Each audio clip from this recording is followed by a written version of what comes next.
Coming up on SBS-TV News.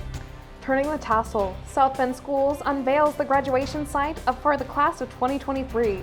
Find out where. Plus, keeping the dream alive. See the plans for a new and improved MLK Community Center. Marshalling in the science. Kids get hands-on at Marshall School's annual Science Night. And I'll be showing you where South Bend schools are for their winter sports. Plus, take a look at a growing opportunity for female athletes. From the SBS-TV studios at Riley High School, this is SBS-TV News, South Bend.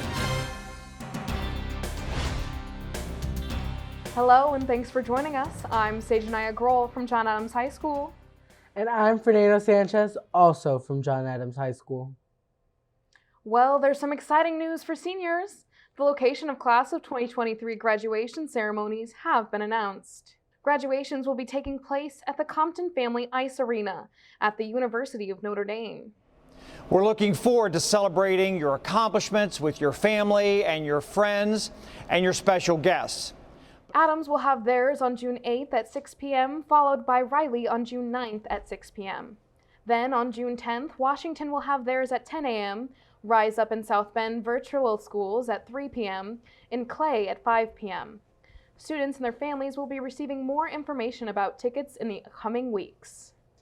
2 new all-electric buses are joining South Bend Schools' fleet. The purchase of the buses was made possible through grants written by Drive Clean Indiana. Once permits and licensing are finalized, the electric buses will be used on 100-mile routes. 30,000 gallons of diesel emissions will be saved by using these 100% zero-emission vehicles. South Bend Schools is the first district in northern Indiana to receive such funding from American Electric Power. February 1st marks the beginning of Black History Month, recognizing and honoring the many contributions to our country made by African Americans. Makari Ritchie joins us in the studio to tell us about the dream project that will serve not only our local Black community, but all South Bend residents. That's right, Fernando. After more than a year of planning and community input, a new and improved Martin Luther King Jr. Center had its official groundbreaking on MLK Day. We got to visit the center just a few days before the demolition company was set to take over. It's a bittersweet day for the center's director, Stephanie Coleman, who has served as its director since 2020. Oh, wow. Means a lot to me. Not only do I serve it, but it serves me, has served my family. While it's sad to see a place with so many memories get torn down, she is excited about the many positives the new center will bring. Well, I mean, obviously the facility itself is going to be, state of the art, two basketball courts instead of one, or 2 stories. It will also have a fitness center, multimedia room, computer lab, and dance studio, among other things. On the outside, it will feature a splash pad, playground, and multi-purpose athletic fields. They will also rent out the facility for events at a low cost. We have people that rent the facility for funeral repasses, and then everything that happens in life in between. The city provided $11 million from American Rescue Plan funds for the project. Over the last year, several community meetings were held to get input and ideas for the new center. Thanks to fundraising and additional city help, the cost of the Dream Center will come to an estimated $19 million, an amount that Stephanie says is worth it, especially for our youth. So we're trying to provide something that's unique, that will draw teenagers. We're about, building dreams. The center is scheduled to open in 2024. Meanwhile, most programs that would have typically met at the center are being offered through the Charles Black Community Center and the O'Brien Center. Thanks, Makari. There's a new food truck on the way from our Career and Technical Education Department. CTE coordinator Robin Savchik came up with the idea after seeing another school in Texas using a food truck to give students real-world experience.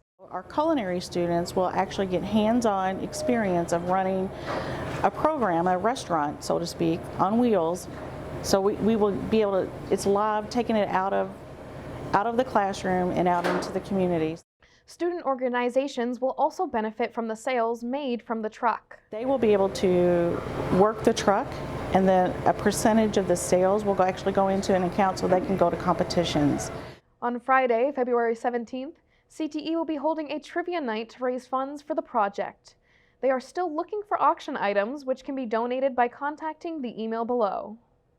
Last Friday, Marshall Intermediate School hosted its annual Science Night, bringing in community groups and organizations to share hands-on activities. Matthew Pandori Tesley was there to catch some cool science action. I'm here at the annual Marshall Traditional School Science Night. There's tons of cool things to see here. There's wildlife, forensic science, all here to teach the importance of science to young kids. So let's go take a look around. Our first stop is at the Rum Village Nature Center table. We really try to focus on native stuff. Some people don't appreciate the cool animals that we have right here, in some cases in their own backyard. You know, it's kind of weird with snakes. People are apprehensive, some people are fearful, but they're still curious. They want to get close, and usually they get over that fear by the time I talk to them a little bit. There were more animals at the event, including these two crazy raccoons. Making our way to the Riley Robotics table, there was a hands-on robot play area. Tonight I'm helping work the Sphero Station. So basically we're letting the kids play with some robots that we have for class, and they use the iPad to control it. Basically it's a mini freshman night for the elementary school kids. They get a taste of what Riley has to offer. At the forensics demonstration, local officers showed kids some interesting tools used to catch criminals. Our demonstration is about making the unseen seen. In order to find a criminal suspect, a lot of times we have to rely on evidence that isn't visible to you with your naked eyes. We have a couple different elements here. I have Officer McMurray and Officer Hoff. They're helping me out with fingerprints. So by using the magnetic powder, we're able to actually show the kids their own latent prints that we couldn't see before.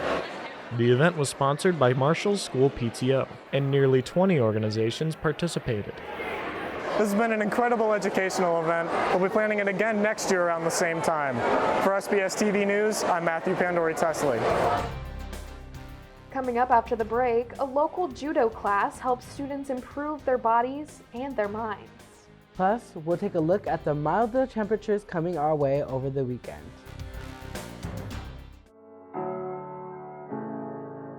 This is my life without drugs. Instead of doing drugs, I use my time to get good grades. Instead of damaging my body with drugs, I choose to work out to keep me healthy. My friends and I don't need drugs to have a good time. In the last 50 years, over 1 million people have died due to an overdose. Let's not add to this list. This is my life, drug-free.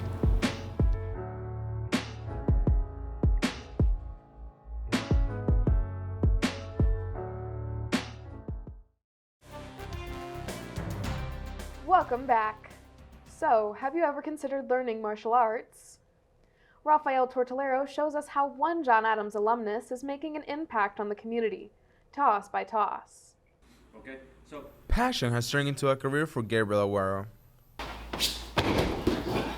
The John Adams alumnus opened the South Bend Judo Club 2 years ago, and it hasn't stopped growing ever since. We have actually been to multiple tournaments the past few years.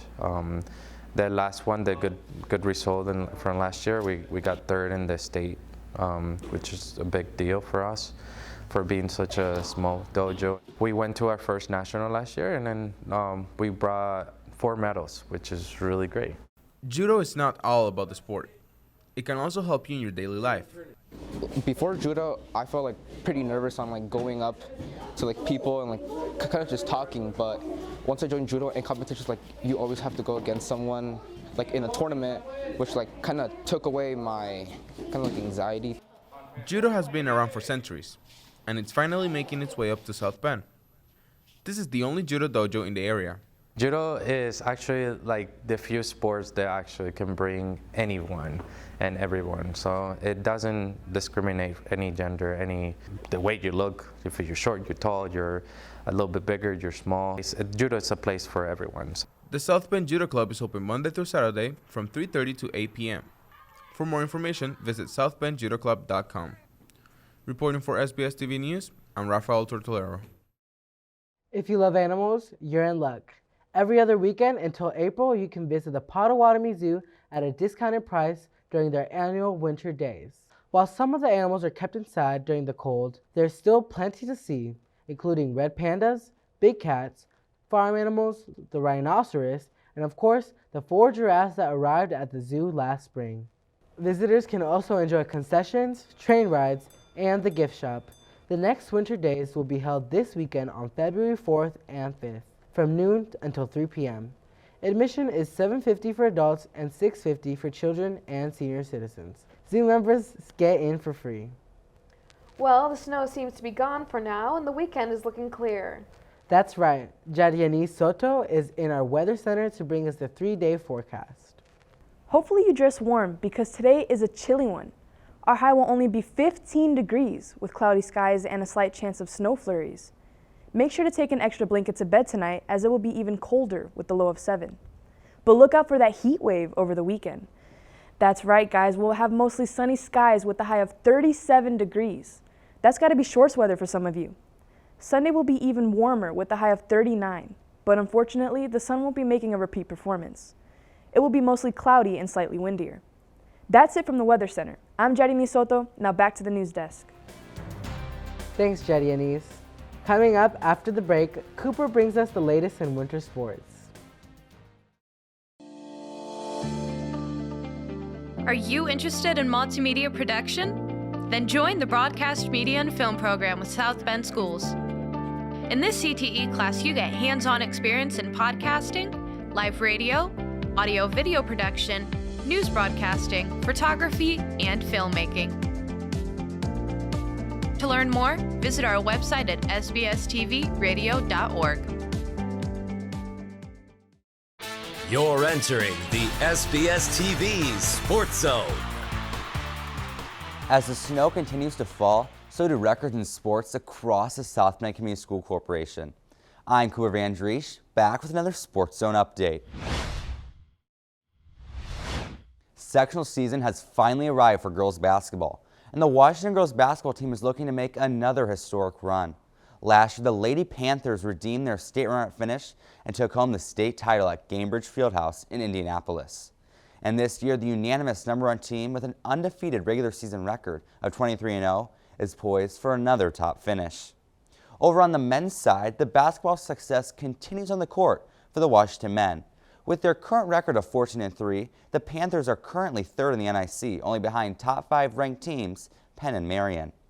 As the season continues for the Panthers, they hope to redeem their early round sectional loss from last year and bring another title back to the West Side.